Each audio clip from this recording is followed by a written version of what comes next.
नमस्कार मित्रांनो, अत्यंत महत्त्वाची माहिती, महत्त्वाची अपडेट आपण या व्हिडिओच्या माध्यमातून जाणून घेणार आहोत. थंबनेल आपण बघितलेला आहे, आपल्या लक्षात आलेलं असेल, भारताची जनगणना. तर मित्रांनो, दर 10 वर्षांनी जी आपल्या भारताची जनगणना होत असते ती या वर्षी 2026-27 मध्ये होणार आहे.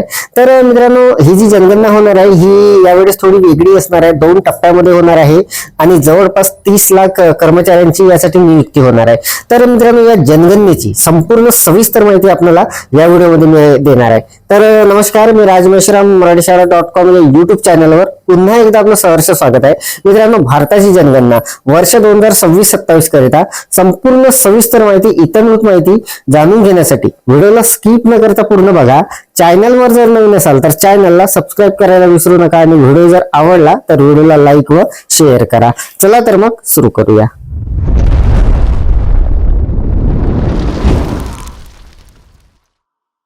तर मित्रांनो, सेन्सस 2027 म्हणजे जनगणना 2027 याची ही नवीन अपडेट असणार आहे. जनगणना 2027 अत्यंत महत्वाची अपडेट असणार आहे आणि ही मित्रांनो जनगणना जी आहे ही 2 टप्प्यामध्ये होणार आहे. पहिला टप्पा असणार आहे घरांची जनगणना, ते असणार आहे एप्रिल ते सप्टेंबर 2026 दरम्यान, आणि दुसरा जो टप्पा होणार आहे ते प्रत्यक्ष लोकसंख्या गणना होणार आहे आणि ती होणार आहे फेब्रुवारी 2027 मध्ये.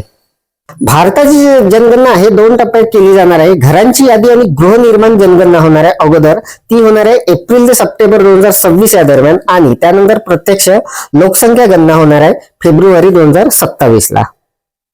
जनगणना 2026-27 ही भारताची आगामी जनगणना असून तिचा पहिला टप्पा 1 एप्रिल 2026 पासून सुरू होणार आहे आणि ही जनगणना पूर्णपणे डिजिटल स्वरूपात असेल, ज्यात मोबाईल ऍप्स आणि ऑनलाईन पोर्टलचा वापर केला जाणार आहे. तर जातीनिहाय जनगणनेचा टप्पा 1 मार्च 2027 ला सुरू होईल असे केंद्र सरकारने जाहीर केलेले आहे. बुधवारी 7 जानेवारी 2026 रोजी जनगणना आयुक्त कार्यालयाने ही माहिती दिलेली आहे. जनगणनेचे मुख्य मुद्दे. सुरुवात. पहिला टप्पा 1 एप्रिल 2026 पासून सुरू होईल, तर जातीनिहाय जनगणना 1 मार्च 2027 पासून सुरू होईल.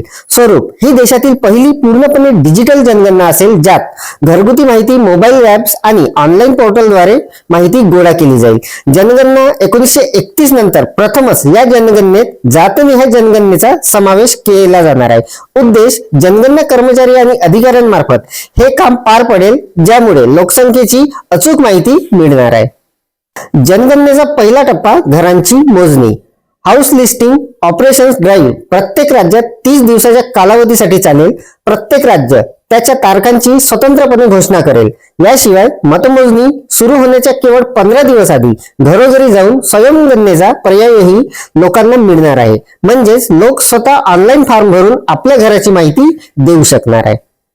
घरांच्या मोजणीत काय विचारले जाईल. या टप्प्यात घरांशी संबंधित माहिती गोळा केली जाईल. गेल्या वर्षी नोव्हेंबरमध्ये झालेल्या ट्रायल रन मध्ये 35 प्रश्न विचारण्यात आलेले होते. यामध्ये घराचे छप्पर आणि फरशी कशापासून बनवलेली आहे, घरातील भौतिक सुविधा कोणत्या आहे, घराचे क्षेत्र किती, कुटुंबाचा मुख्य आहार कोणता आहे, पिण्याच्या पाण्याचा आणि स्वयंपाकाच्या इंधनाचा स्रोत काय आहे, घरात विवाहित जोडप्यांची संख्या किती आहे, अशा प्रश्नाचा समावेश होईल असे मानले जात आहे की प्रत्यक्ष जनगणनेतही असेच प्रश्न असणार आहे. जनगणना तयारी आणि पुढील स्टेप्स. जनगणना 2027 पूर्णपणे डिजिटल प्रक्रिया म्हणून आयोजित केली जाईल. यासाठी सरकारने अँड्रॉइड आणि iOS प्लॅटफॉर्मवर आधारित मोबाईल ऍप्स विकसित केलेले आहे, ज्याद्वारे माहिती थेट डिजिटल स्वरूपात रेकॉर्ड केली जाईल. या व्यतिरिक्त संपूर्ण जनगणना प्रक्रियेच्या रिअल टाइमिंग मॉनिटरिंग आणि व्यवस्थापनासाठी सेन्सेक मॅनेजमेंट आणि मॉनिटरिंग सिस्टीम म्हणजे CMMS नावाचे एक केंद्रीय पोर्टल देखील तयार करण्यात आलेले आहे. उत्तम नियोजन आणि अंमलबजावणीसाठी अधिकाऱ्यांना house listing, block creator, web map ऍपची ही सुविधा प्रदान केली जाणार आहे. या कामासाठी प्रगणक, पर्यवेक्षक आणि प्रशिक्षकासह सुमारे 30 लाख कर्मचारी तैनात केले जातील. या सर्वांना त्यांच्या नियमित कामाव्यतिरिक्त या अतिरिक्त जबाबदारीसाठी मानधन सुद्धा दिले जाणार आहे. जनगणनेचा दुसरा टप्पा, मुख्य टप्पा, ज्यामध्ये लोकसंख्या मोजली जाते, फेब्रुवारी 2027 मध्ये आयोजित केली जाणार आहे. या दुसऱ्या टप्प्यात जातीची आकडेवारीही गोळा केली जाणार आहे. तर हे आहे मित्रांनो केंद्र सरकारद्वारा निर्गमित झालेलं राजपत्र आणि यामध्ये जनगणनेविषयी संपूर्ण माहिती देण्यात आलेली आहे. तर अशा पद्धतीचं हे राजपत्र निर्गमित झालेलं आहे. आता या जनगणनेचे मुख्य जे पॉइंट आहे ते आपण पुढच्या स्लाइड मध्ये बघणार आहोत. तर मित्रांनो, भारतीय जनगणना 2026-27 चे मुख्य 3 मुद्दे आता आपण बघणार आहोत. त्यामध्ये पहिला जो मुद्दा असणार आहे तो असणार आहे, ही जी जनगणना असणार आहे ही 2 टप्प्यामध्ये होणार आहे. त्यानंतर दुसरा जो महत्वाचा मुद्दा आहे, या जनगणनेसाठी संपूर्ण देशामधील जवळपास 30 लाख कर्मचारी तैनात केले जाणार आहे. आणि तिसरा आणि सगळ्यात महत्वाचा जो मुद्दा असणार आहे, ही जी जनगणना होणार आहे 2026-27 ची, ही पूर्णपणे ऑनलाईन स्वरूपात होणार आहे. तर अत्यंत महत्वाची माहिती, महत्वाची अपडेट मित्रांनो आपण या व्हिडिओच्या माध्यमातून जाणून घेतलेली आहे. अपेक्षा आहे आपल्याला ही माहिती समजलेली असेल, व्हिडिओ आवडलेला असेल.